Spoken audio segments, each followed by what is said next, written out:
जय श्री कृष्ण। कृष्णाय वासुदेवाय देवकी नंदनाय च नंदगोपकुमाराय गोविंदाय नमो नमः। गीता का पहले अध्याय का 3रा श्लोक। विशेषतः चातुर्मास में पश्यतां पांडुपुत्राणाम् आचार्य महती चमुम व्यूढ़ां द्रुपदपुत्रेण तव शिष्येण धीमता। आचार्य द्रोण के लिए आचार्य संबोधन देने में दुर्योधन का यह भाव मालूम देता है कि आप हम सब के कौरवों के और पांडवों के आचार्य हैं। शस्त्र विद्या सिखाने वाले होने से आप सब के गुरु हैं। इसीलिए आपके मन में किसी का पक्ष या आग्रह नहीं होना चाहिए।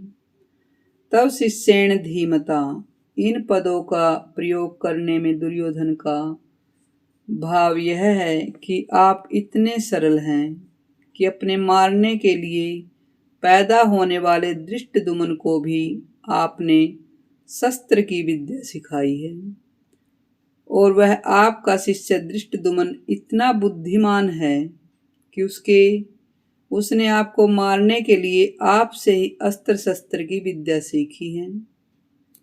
द्रुपद पुत्रेण, यह पद कहने का आशय यह है कि आपको मारने के उद्देश्य को लेकर ही द्रुपद ने याज और उपयाज नामक ब्राह्मणों से यज्ञ कराया, जिससे धृष्टद्युम्न पैदा हुआ। वही यह द्रुपद पुत्र धृष्टद्युम्न आपके सामने प्रतिपक्ष में सेनापति के रूप में खड़ा है।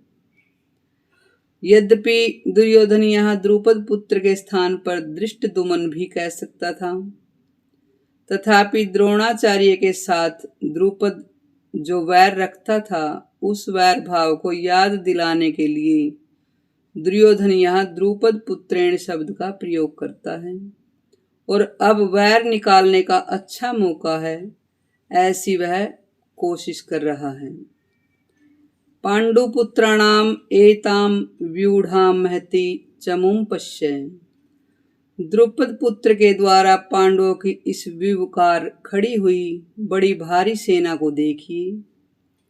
तात्पर्य है कि जिन पांडवों पर आप स्नेह रखते हैं, उन्हीं पांडवों ने आपके प्रतिपक्ष में खास आपको मारने के लिए द्रुपद पुत्र को सेनापति बनाकर व्यूह की रचना करने का अधिकार दिया है।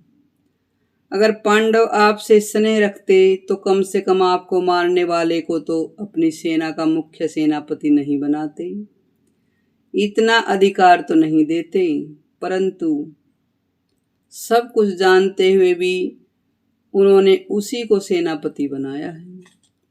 यद्यपि कौरवों की अपेक्षा पांडवों की सेना संख्या में कम थी, अर्थात कौरवों की सेना 11 अक्षौहिणी और पांडवों की सेना 7 अक्षौहिणी की थी, तो भी दुर्योधन पांडवों की सेना को बड़ी भारी बता रहा है।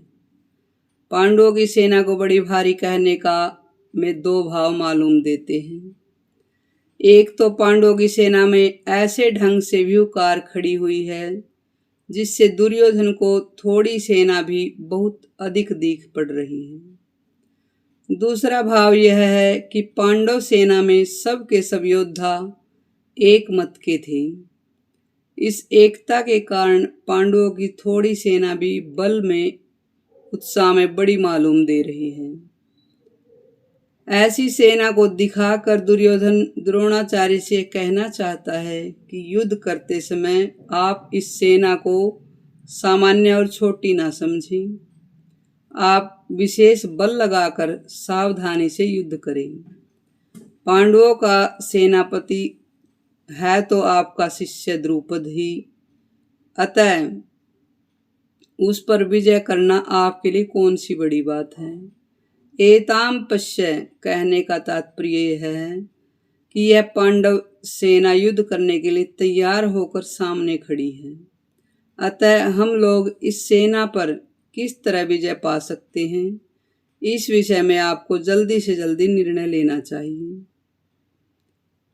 द्रोणाचार्य से पांडवों की सेना देखने के लिए प्रार्थना करके अब दुर्योधन उन्हें पांडव सेना के महारथियों को दिखाता है। इसी भाव के साथ जय श्री कृष्ण, जय श्री राधे। धन्यवाद।